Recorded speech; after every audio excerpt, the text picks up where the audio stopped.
শুভ রথযাত্রা সকলকে। আজকেও কিন্তু জগন্নাথ দেবের জন্য বানিয়ে নিয়েছি এই জিলিপি রেসিপিটা বলি। এই দেখো 3-4 ঘন্টা আগে বিউলির ডালটা ভিজিয়ে নিয়েছি। এই বিউলির ডালেই আজকে আমি জিলিপিটা বানাবো। মিক্সিতে পেস্ট করে নেব বিউলির ডালটা ভালো করে। আর চিনি সিরাপটা বসিয়ে দিয়েছি পরিমাণ মতন চিনি আর জল দিয়ে। তাতে তার কয়েকটা এলাচের দানা দেবো আমি, যাতে ফ্লেভারটা খুব ভালো আসে। এই দেখো বিউলির ডালটা পেস্ট করে আমি একটা বাটিতে ঢেলে নিয়েছি। তার মধ্যে দিলাম একটু টক দই, যাতে একটু টক টক ফ্লেভার আসে, আর একটুখানি বেকিং পাউডার আর চালের গুঁড়ো। এই দিয়ে আমি এই ব্যাটারটাকে মিক্সড করব। ব্যাটারটাকে এমনভাবে মিক্সড করব, ক্লকওয়াইজ করব, অ্যান্টি ক্লকওয়াইজ করব না, তাতে কিন্তু হাওয়াটা বেরিয়ে যাবে। এটা মিক্সড করার পরে এই যে কোয়ান্টিটিটা এরকম হবে। এই যে এরকম হওয়ার পরে আমি এটাকে ঢাকা দিয়ে রেখে দেবো। এদিকে দেখো আমার চিনি সিরাপটা তৈরি হয়ে গেছে। এই যে আমি একটা কাঠি নিয়ে নিয়েছি, তার মধ্যে একটুখানি কালার আসার জন্য সামান্য ফুড কালার ইউজ করেছি, আর একটু পাতিলেবুর রস ইউজ করেছি, যাতে শিরাটা যাতে জমে না যায়।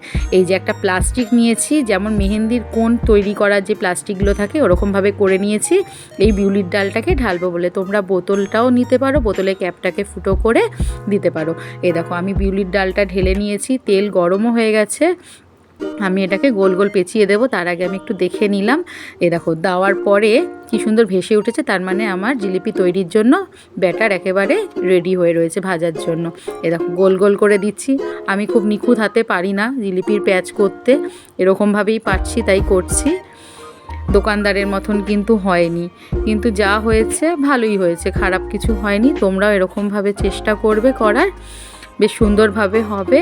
আর এই দেখো একটা স্টিক নিয়ে নিয়েছি, ওরা দেখবে কি সুন্দর সরু স্টিক দিয়ে করে। এই যে আমিও একটা স্টিক দিয়ে দিয়ে উল্টে পাল্টে নিয়েছি। তাহলে কি হবে, সব কটা জিলিপি একসাথে স্টিকের মধ্যে ভরে তেলটা ঝরিয়ে নিতে পারবো, দিয়ে উল্টাতেও সুবিধা হবে আমার।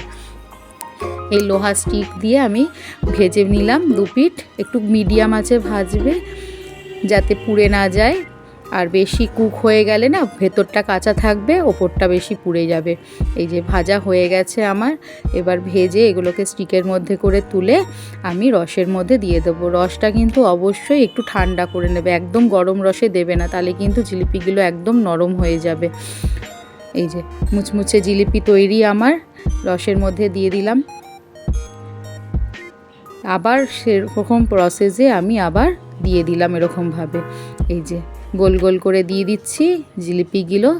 এ দেখো কয়েকটা ভেজে উঠিয়ে রেখেছি রসে ডুবিয়ে, কত সুন্দর দেখতে হয়েছে। তোমরাও এরকমভাবে বানাবে, বানিয়ে অবশ্যই আমাকে জানিও, কমেন্ট করো। টাটা।